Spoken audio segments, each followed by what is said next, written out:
some of people who are being in detention for 3 years, 6 months. There are those who have not still seen their relatives, even after an executive order for them to be released, which probably gives an assumption that probably they have died.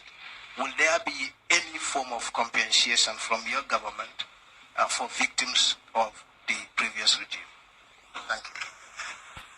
Okay, let's just reiterate on that question. What the journalist was asking, the question he was asking was, the coalition members all keep mentioning Truth and Reconciliation Committee, but the person is trying to say, if the coalition is always talking about Truth and Reconciliation Committee, how are they able to recompense or to compensate those families who had their loved ones vanished, loved ones disappeared during the reign of the APRC and Yahya Jammeh? What is this Mr. Barrow and his government gonna do to kind of reconcile with those people? We do understand economic crimes can be reconciled and everybody is fine, but crimes committed against individuals, how are they going to compensate those people? Is there any plan in place to compensate those people? I think we are all speaking in one voice. There will be Truth and Reconciliation Commission. And that commission will be mandated to look at every avenue and make a report. Based on that report, there will be recommendations, and we will respect those recommendations. Right. So, Thank you very much. Mr. Barrow said there will be a body, an investigatory body, a body that will investigate every single crime, every single accusation or alleged accusations or crimes committed, and then there will be appropriate plans or appropriate measures taken against every single allegation. You're from Taranga FM. My question is, we have shown so many irregularities in the Constitution. What is your government doing towards that? As I said, there will be an overhaul and there will be reforms in the system of government so that we can put everything in place and we respect the principles of democracy. This is what we want immediately. Assalamu alaikum. Assalamu alaikum. Wa alaikum salam. Wahal waji, wahal. Assalamu alaikum, Monsieur le Président. maa ngi tudd Boubacar Tamba rajo Sud FM Sénégal. Radio Sud FM. man ma doon sawar a ñëw Gambie ndax NIA dëmb romb naa fa fekk buntu tëju may laaj ndax NIA dina wéy wala boog di ngeen ko seetaat ma jeexale rek laaj la ndax di nga sol maillot Sénégal tey ci joŋante ak Cameroun. waa ji dafa ragal mu ne moom NIA mu ne du dee bugg a ñëw Gambie because NIA journalist Sénégal la Radio Sud. Mom dude buga ñew Gambia. He doesn't like to come to the Gambia. Why?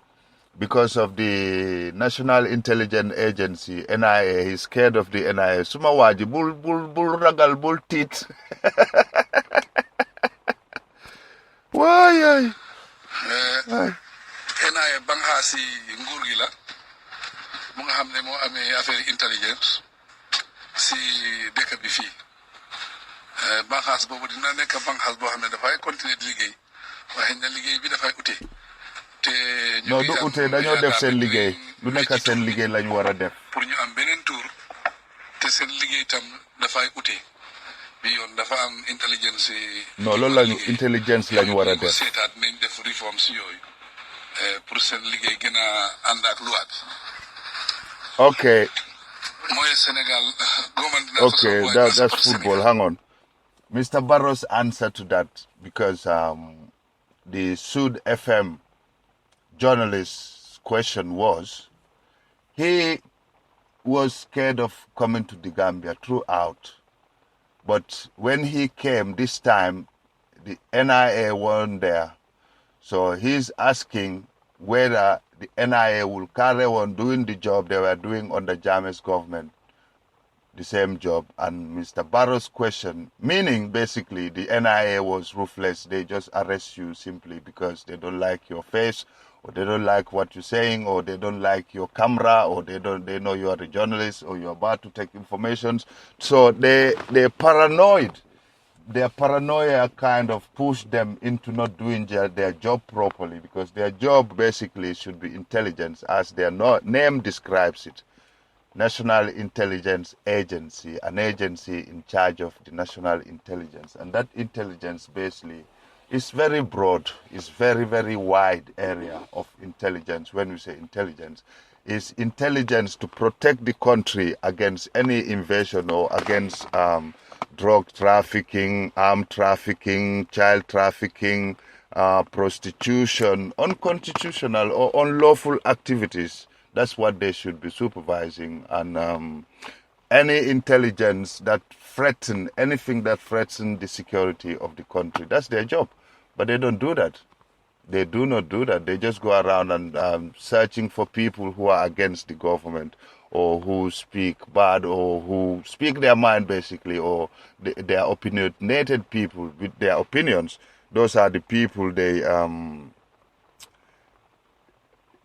go after, basically, instead of going after the criminals. Good morning, Your Excellency, and congratulations, like my colleagues have said. My name is Sankula Janko from Unique. Somebody is calling my phone, and I'm conducting this through my phone. I'm going to ignore this call and just carry on talking. When they put the phone down, then I will, it's work actually, but I'm not going to answer because this is my day off, this is my time. I will call them. Okay, that's it. The truth be spoken, the Gambia has never been polarized as it is today. And for you to have a smooth running of running affairs of this country, people must come together as one people. My question is, which mechanisms are you putting in place to see to it that even the supporters of APRC and GDC will feel a sense of belonging, that they all belong, and this government is not here for only one party, but instead the entire Gambian population? Yes, his question was, as the APRC has divided and ruled the Gambia for 22 years, what is the new government's objective or the new government's task to bring all the Gambians as one, and also welcome and with open arms other political party members to make them all feel Gambian under this government? I think we have already answered without prejudice. We won this election on democratic principle, and we want to make sure we continue in that line. And there will be a complete reform of all democratic processes in this country. And I think if we get that, the field will be leveled for everybody. And in truth and reconciliation, if people reconcile, that will unite everybody. And we want to work on that line. Thank you.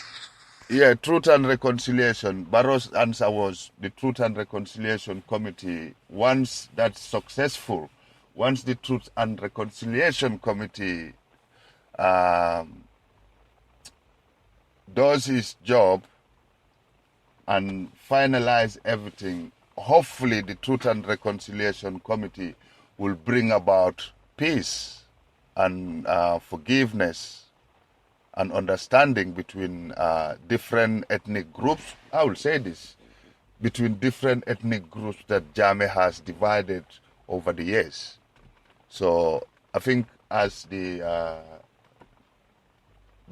journalist said, and also well said by Mr. Barrow, the government needs to make sure the Truth and Reconciliation Committee will be a success, because if that fails, there will be so many grudges embedded in people's hearts.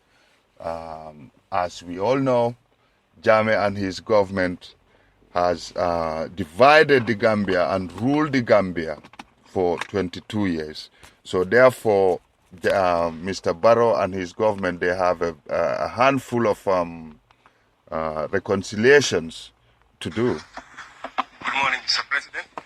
The ECOWAS Community Court of Justice in Abuja has in the past ruled against the Gambian government in the case of Musa Sidikan versus the Gambian state, as well as in the case of Chief Mane versus the state, and recommended that the Gambian government compensate both of them. Would your government adhere to the decision of the ECOWAS Community Court of Justice by compensating those individuals? We will look at this crucially, and our experts will advise us on what we can do about that. But as at now, we have to wait until then. Good morning.